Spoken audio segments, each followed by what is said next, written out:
হয়তো স্বপ্ন ছিল ডাক্তার হয়ে কাজ করবেন মানুষের জীবন বাঁচাতে, কিন্তু তার আগেই ধর্ষণের পর হলেন খুন। যার এমন মর্মান্তিক মৃত্যুতে হৃদয় কাঁপছে খোদ নেটিজেনদেরও। ছিলেন অতি সাধারণ নিম্নবিত্ত পরিবারে জন্ম নেওয়া বাবা মায়ের একমাত্র সন্তান। MBBS পাশ করে কলকাতার RG কর মেডিকেল কলেজের চেস্ট মেডিসিন বিভাগে পোস্ট গ্রাজুয়েট করছিলেন। গেল বৃহস্পতিবার রাতে টানা 36 ঘন্টার অনকল ডিউটিতে ছিলেন তিনি। হাসপাতাল সূত্রে জানা যায়, দিবাগত রাত 2টার দিকে বাইরে থেকে খাবার এনে সহকর্মীদের সঙ্গে নৈশভোজ সারেন। এরপর বিশ্রাম নিতে যান জরুরি ভবনের 4 তলার একটি সেমিনার কক্ষে। আর সেখানেই যে চিরতরে বিশ্রামে চলে যাবেন তা হয়তো নিজেও কল্পনা করেননি। পরদিন সকালে ওই কক্ষের ভেতর থেকেই উদ্ধার করা হয় 31 বছর বয়সী ওই তরুণীর অর্ধনগ্ন মরদেহ। মরদেহ উদ্ধারের পর হাসপাতাল কর্তৃপক্ষ ওই চিকিৎসকের বাড়িতে ফোন করে জানায় তিনি আত্মহত্যা করেছেন। পরে তীব্র জনরোষ ও ক্ষোভের মুখে পুলিশ এই ঘটনায় খুন ও ধর্ষণের মামলা দায়ের করে। শুরু হয় চিকিৎসকদের আন্দোলন। তারা দাবি করেন নিরপেক্ষ ময়নাতদন্ত ও হত্যার বিচার বিভাগীয় তদন্তের। পরে ময়নাতদন্তের প্রাথমিক প্রতিবেদনে ওই চিকিৎসকের শরীরের বিভিন্ন অংশে আঘাতের চিহ্ন পাওয়া গেছে বলে জানায় কলকাতার পুলিশ কমিশনার বিনীত কুমার গয়াল। 6000 mAh ব্যাটারির one and only power master NextG N73। আমরা খুবই দুঃখিত ওই ঘটনার জন্য। ইনকোয়েস্ট করার পরে পোস্টমর্টম করা হয়। পোস্টমর্টমের জন্য একটা বোর্ড গঠিত করা হয়েছিল, যার মধ্যে 2 জন ফিমেল মেম্বার্স ছিলেন। টোটাল 3 জন ডক্টরদের বোর্ড ছিল।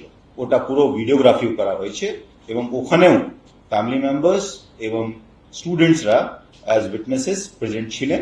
ধর্ষণের পর তাকে শ্বাসরোধে হত্যা করা হয়েছে বলে ধারণা করা হচ্ছে। শরীরের বিভিন্ন স্থান থেকে পাওয়া গেছে রক্তক্ষরণের চিহ্ন। কক্ষের ম্যাট্রেসেও মিলেছে রক্ত। এছাড়া নিহত তরুণীর গোপনাঙ্গের পাশেই পড়েছিল মেয়েদের মাথার চুলের একটি ক্লিপ এবং ছিঁড়ে যাওয়া ইয়ারফোন। BBC বাংলাকে দেওয়া সাক্ষাৎকারে আন্দোলনরত ডাক্তারদের একজন জানান, ঘটনার যে বিবরণ তাতে এটা পরিষ্কার যে খুন ও ধর্ষণে জড়িত ছিল একাধিক ব্যক্তি।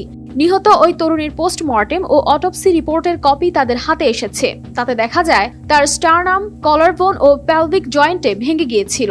চোখ, মুখ ও যৌনাঙ্গ থেকে প্রচুর রক্তপাত হচ্ছিল। তার বাঁ পায়ে, ডান হাতের আঙ্গুলে, ঘাড়ে ও ঠোঁটে মোট 11টি ক্ষত ছিল।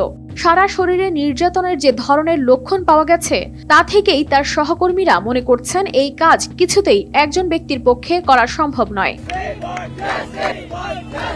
এই ঘটনার সঙ্গে জড়িত অভিযোগে সঞ্জয় রায় নামের এক স্বেচ্ছাসেবককে গ্রেপ্তার করেছে কলকাতা পুলিশ।